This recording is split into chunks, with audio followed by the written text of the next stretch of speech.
Bien que le XXe siècle soit celui des mouvements de foule, les grands rassemblements de mai sur le Forum d'Alger resteront une des surprises de l'histoire.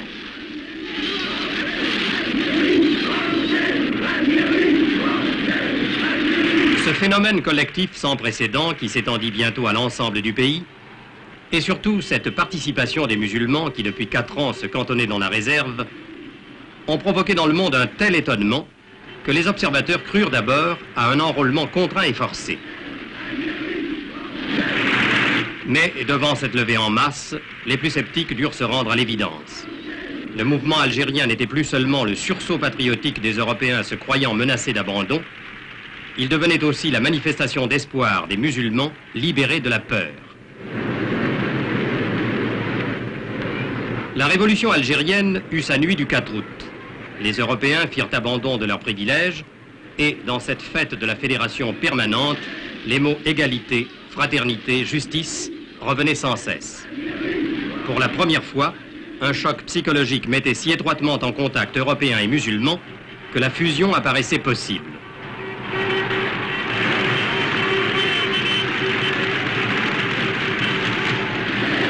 Ainsi naissait dans les esprits l'image d'une Algérie nouvelle, d'une Algérie fraternelle, où les deux communautés marcheraient la main dans la main.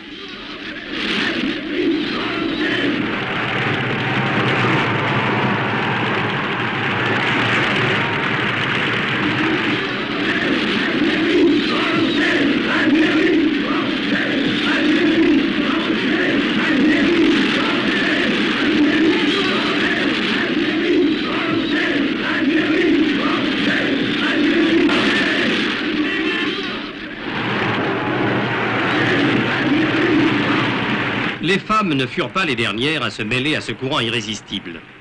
Prisonnières de leurs traditions ancestrales, elles virent dans ce mouvement placé sous le signe de l'égalité l'occasion de hâter l'heure de leur émancipation. Pour elles, comme pour leurs sœurs du Maroc ou de Tunisie, le symbole de leur asservissement aux coutumes du passé est le morceau de tissu qui recouvre leur visage. Pendant ces heures de fièvre et d'exaltation, on vit dans toute l'Algérie bien des visages se dévoiler.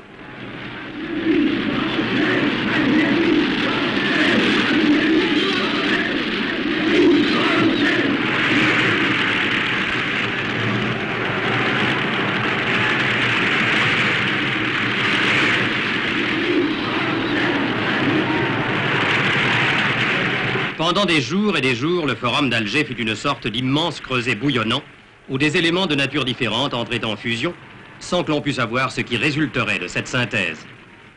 L'unanimité, il est vrai, s'était faite sur un nom.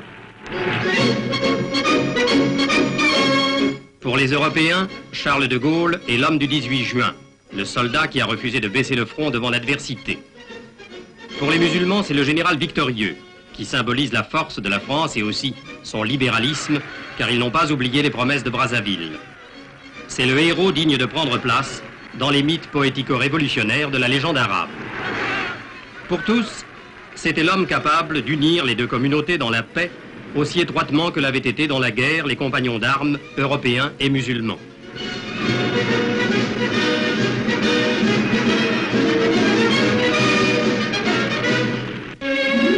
Mais si les noms des frères d'armes Antoine Ponce et Mohamed Zeman sont gravés sur le même marbre, les cimetières d'Algérie illustrent symboliquement la séparation des deux communautés qui, l'une et l'autre, ont reçu la terre algérienne en héritage.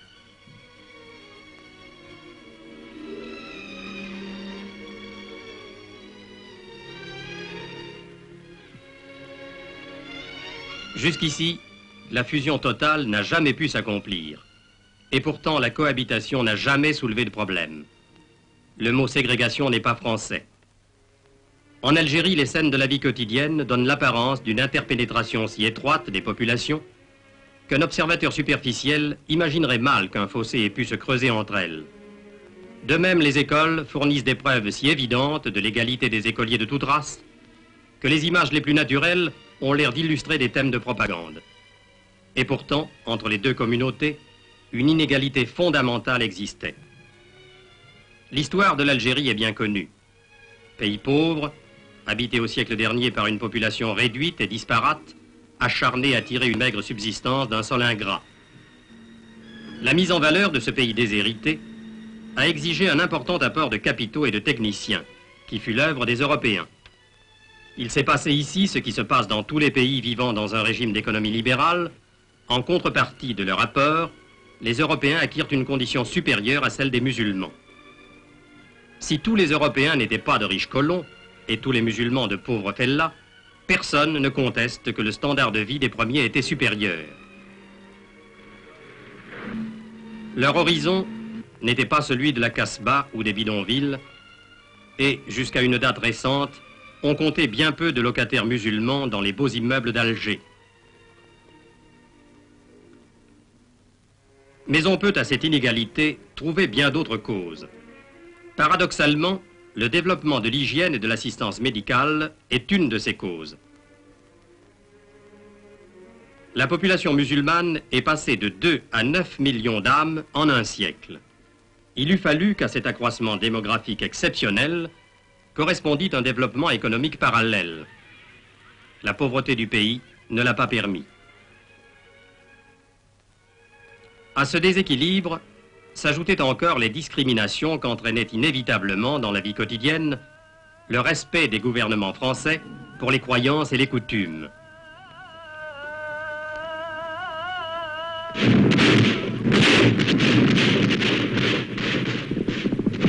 Enfin, des inégalités plus profondes, tribunaux différents, système électoral avec 2 collèges distincts, tout contribuait à donner aux musulmans le sentiment de ne pas être des citoyens à part entière.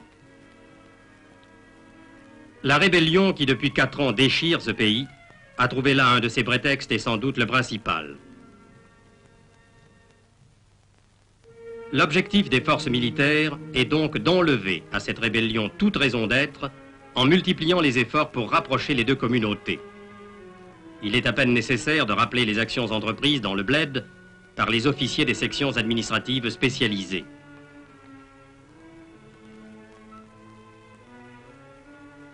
Et dans les villes, l'œuvre accomplie par les officiers des sections administratives urbaines, avec l'aide bénévole d'étudiantes de la métropole, devenues pour la durée de leurs vacances, les assistantes sociales de la Casbah et des bidonvilles.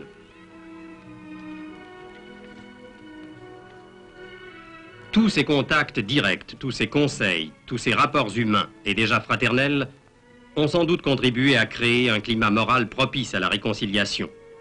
Certains signes, certaines preuves de fidélité à l'œuvre commune avaient fait naître des espoirs nouveaux. La découverte du pétrole saharien démontrait qu'en retrouvant la paix, l'Algérie pourrait du même coup voir s'ouvrir devant elle un avenir de travail et de prospérité jusqu'alors insoupçonné.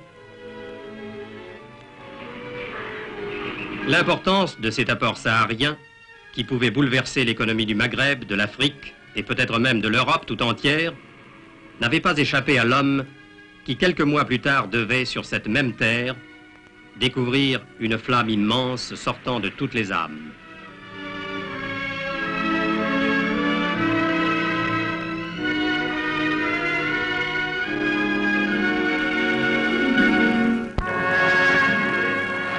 Dans Alger la Blanche, devenue Alger la Tricolore, dès l'instant où Charles de Gaulle se trouva en contact avec ce peuple qui avait chassé de lui-même tout esprit de discrimination, il comprit que de grandes choses pouvaient s'accomplir.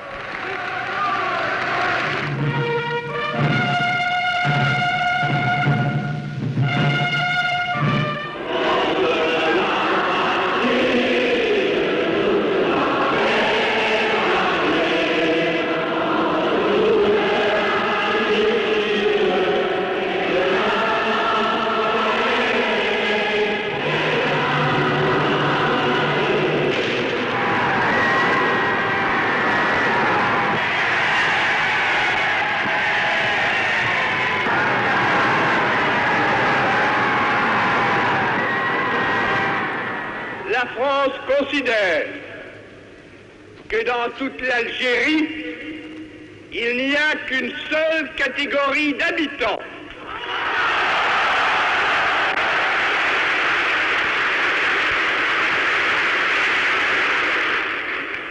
Il n'y a que des Français à part entière.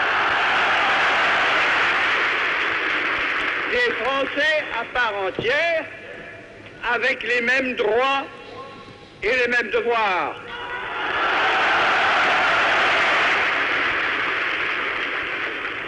Cela signifie qu'il faut ouvrir des voies qui jusqu'à présent étaient fermées devant beaucoup. Cela signifie qu'il faut donner les moyens de vivre à ceux qui ne les avaient pas. Cela signifie qu'il faut reconnaître la dignité de ceux à qui on la contestait.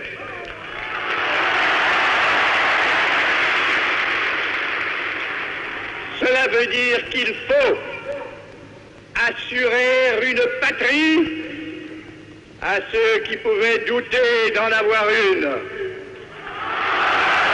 Puis, s'adressant aux rebelles.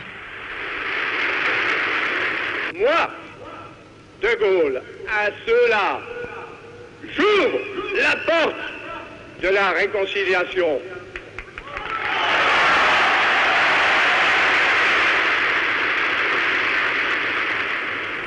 Jamais, plus qu'ici et plus que ce soir, je n'ai senti combien c'est beau, combien c'est grand, combien c'est généreux, la France!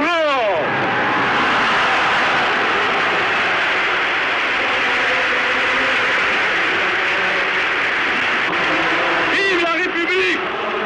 Vive la France!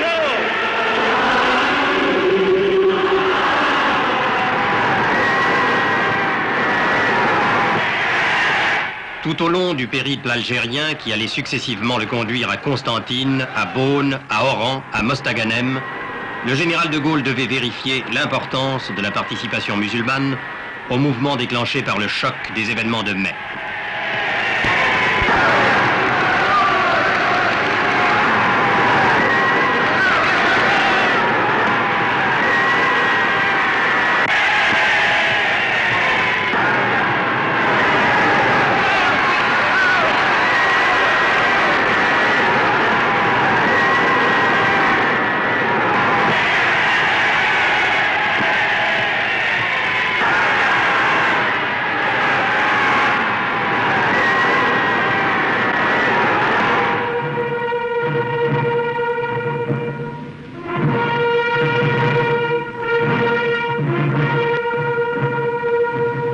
Un émouvant dialogue s'était engagé entre un homme et une foule, animés d'une estime réciproque, décidés l'un et l'autre à rechercher les moyens de régler enfin tout ce qui reste à régler dans ce pays.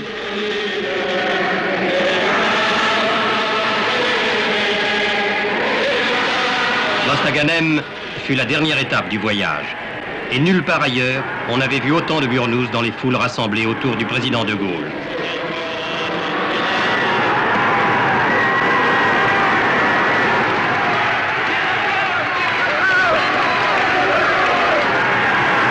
Je porte, a dit de Gaulle, une des plus lourdes responsabilités de l'histoire.